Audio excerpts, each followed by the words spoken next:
I'm back, and I'm back in the kitchen. It's actually nighttime. I normally don't film at night because my kitchen's so dark. But my husband was nice enough to put me a light up over the stove. And if I need any extra light, I have it. But I have some bell peppers that I had in my garden that I'm going to use tonight. An onion, maybe two. I have some hot banana peppers, garlic. I have some garlic pepper seasoning, some sea salt, and some savory steakhouse seasoning. And I'm fixing to brown up, up 5 pounds of ground beef. And it needs to be cooked up before the 24th of September. So normally I do this and I'm not filming it, but I thought tonight, why not? Because I need to get back in the kitchen with you all. I bought it for $2.49 a pound, and I bought 5.5 pounds. So I'm gonna chop up all my vegetables and start browning up my meat. And I'll bring you back because guess what? Yep. It says you're not going to film tonight. I broke my tripod somehow. That, or it had glue on it and it came undone. I can't get it to stay. So, since Eli and Kenny are in bed, and don't pay attention to my clock, it's not right. Our power goes out all the time here, so my clock is very seldom right. Matter of fact, I think it's about 9 o'clock at night. Maybe closer to 10, I don't know. But anyway, I already rinsed out my pot. I digress. So, I'll come back after I've chopped up all my vegetables. I'll let you know exactly how much I decided to put in. And I'm fixing to start the ground beef. I'll see you in a minute. Hey, Beverly from our half-acre homestead. I was thinking about you while I was chopping up these vegetables. Don't know if I'm supposed to keep the stem or not, but I'm going to keep all my scraps in this container. Don't laugh, folks, but I decided I was going to need another couple of bell peppers for this 5 pounds of ground beef, and I picked these before anything else could eat them. So I'm going to use them. I may even take a taste test of the smallest one. Well, I wound up chopping, I think it was 5 bell peppers, 1 fairly good sized onion, and I still have my seasonings I haven't used yet. The hamburger meat's almost ready for me to drain. I don't want to put any of this stuff in here until I know the majority of the fat's out, because I know all the flavor will just go into the fat and not the meat. I'm back from draining the fat off. I've got it set on a lot lower setting. I'm dropping in all of my green peppers, banana peppers, my little purple pepper, my onions. I'm going to use 2 tablespoons of garlic, probably a tablespoon of salt. I know when you're canning, you can use, I think it's a half a teaspoon, a pint. And a pint's 1 pound. So no, I better not. Well, my battery went dead. But I think I left off trying to decide how much sea salt to use.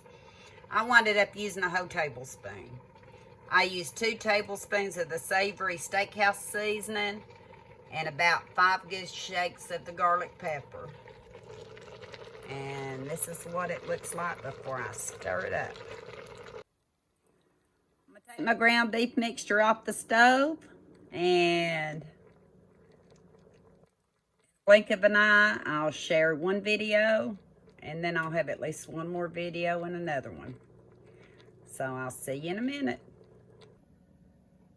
I forgot to show you what few scraps I had. It's peppers and onions. But I'm going to save it for a project down the future. So I'm going to put them in the freezer. Folks, I'm back at it again. I promised a recipe out of the meat mixture I made. And of course, another day's gone by. It's not time, but I need to get it in the crock pot. So I'm taking this recipe out of a box full of recipes by Joanna M. Lund. And if you want to know what I'm making the New World stuffed cabbage.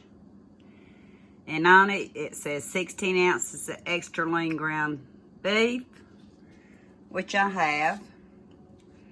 And I opened 2 cans. It says 1 15-ounce can of Hunt's tomato sauce. I opened up 2 cans because at first I was going to double the recipe. And I said, nope, I can't do that because I actually thought about trying to can it. And you can't because of one of the ingredients in it, so I decided just stick with a single batch. So I'm going to use these diced tomatoes with the jalapeno in it to give it a little kick.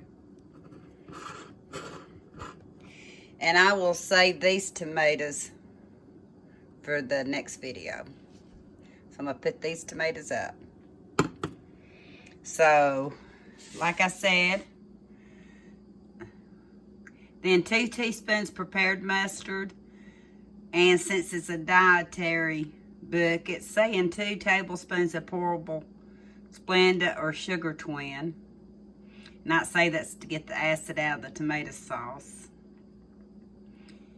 You can use sugar if you'd like to taste. 1/8 teaspoon of black pepper, 6 cups of shredded cabbage, 1 cup of onion, chopped onion, and 1 cup of uncooked rice.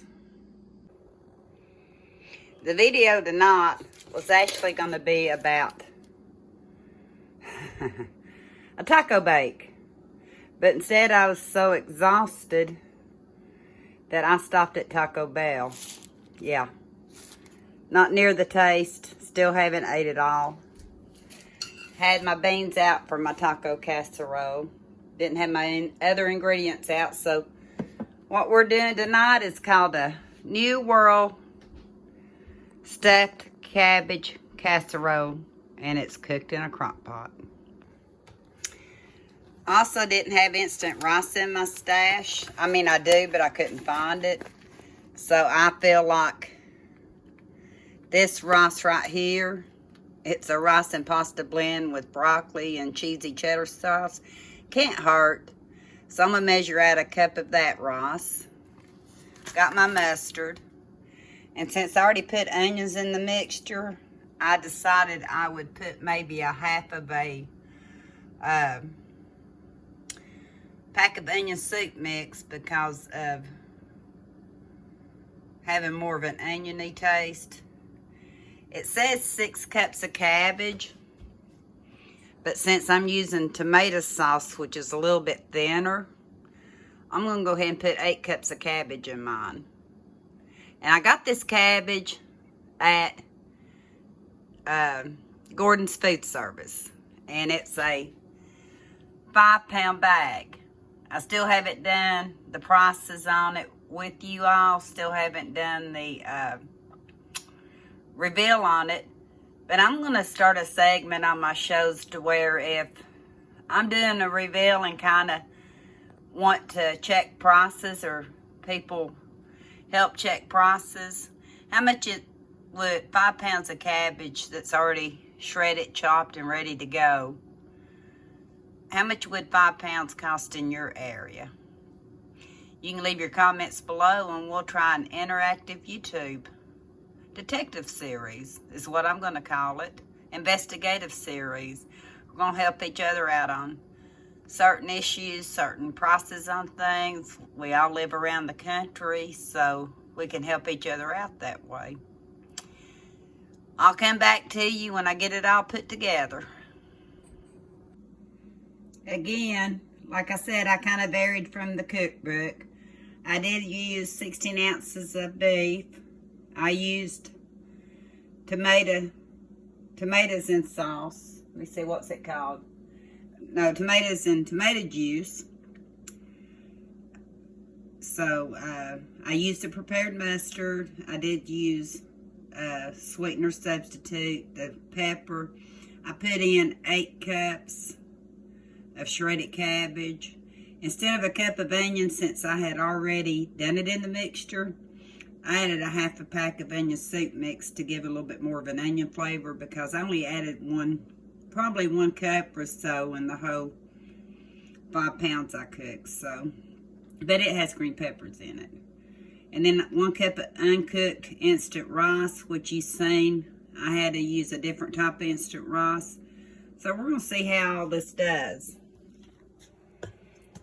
I will probably share my next project on the reveal of this. I've got a project coming up with the rest of the meat. This is what it looks like before I stir it. I actually put 10 cups of cabbage mixture in here from Gordon's Food Service, because I'm going to do a little side dish for this. And I'll show you at the taste test how it turned out.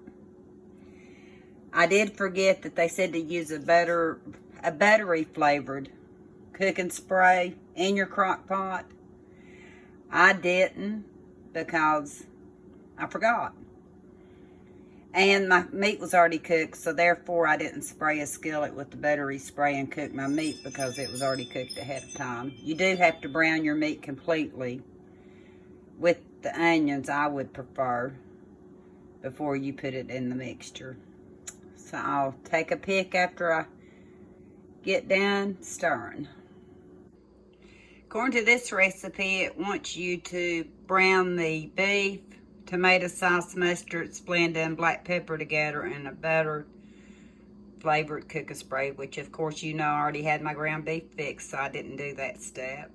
Then you add your cabbage, onions, and uncooked rice, mix well to combine, and cook and cover on low for 8 hours. Mix well before serving. So, I am going to go ahead and show you what it looks like stirred up. It's pretty stirred up. Yeah. I think it's going to be really good. And I think using the jalapenos, tomatoes, and the sauce, it's going to give it that little extra kick, which I always love to give my food. So if you want to know how it tastes after 8 hours of cooking in the slow cooker, come back on the next video and I'll also show you the little side dish. I know it's cabbage with cabbage, but it's going to be good.